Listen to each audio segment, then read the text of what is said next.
outro lado, você tem um universalismo absoluto total.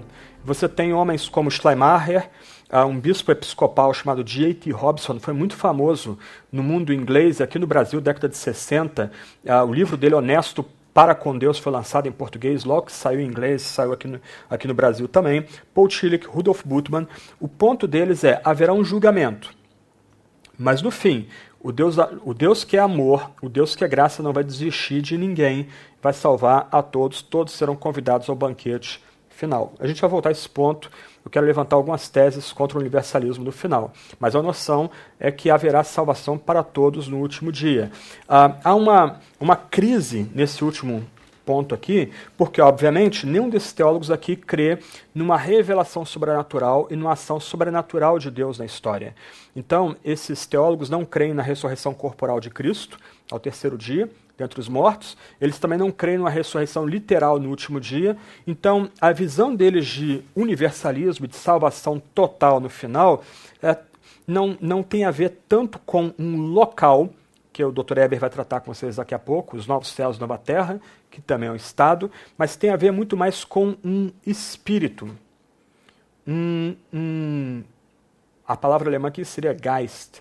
Algum tipo de ressurreição para a imortalidade.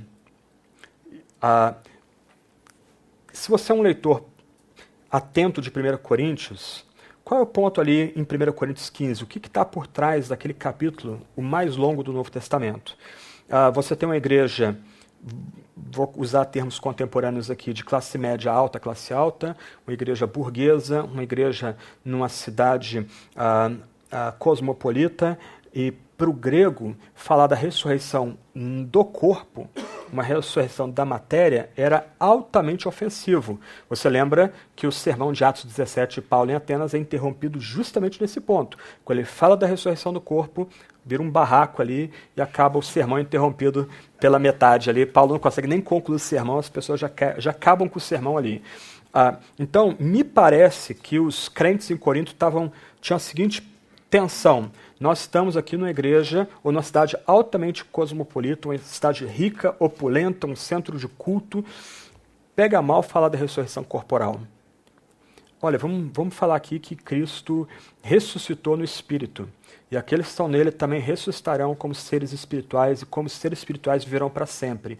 Você lembra que Paulo chega ali com os dois pés, literalmente no peito dos coríntios. E há uma tensão meio complicada ali, que ao mesmo tempo que os crentes em Corinto negam a ressurreição corporal, eles também fazem oração pelos mortos.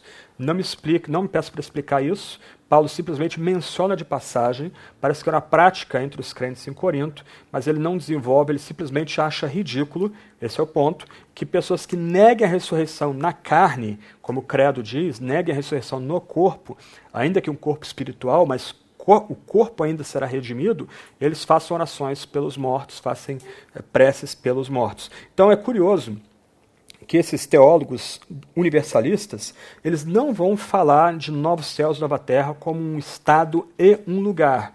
Eles vão falar muito mais de um estado imaterial de vida com Deus. E alguns vão até especular se a personalidade será preservada nesse estado material. Por exemplo, Orígenes, voltar lá no começo da história, ele especulava que nossa alma estava em Deus e haveria a restauração de todas as coisas, essa apocastásis, porque o que haveria era um retorno ao próprio Deus, na medida que todos seremos, inclusive os anjos caídos, serão restaurados ao próprio Deus. Okay? Mas não haveria uma terra concreta, um novo céus, uma terra de concretude, como os profetas do Antigo Testamento, e Mateus, e Lucas, e João e Apocalipse afirmam e apontam para a gente.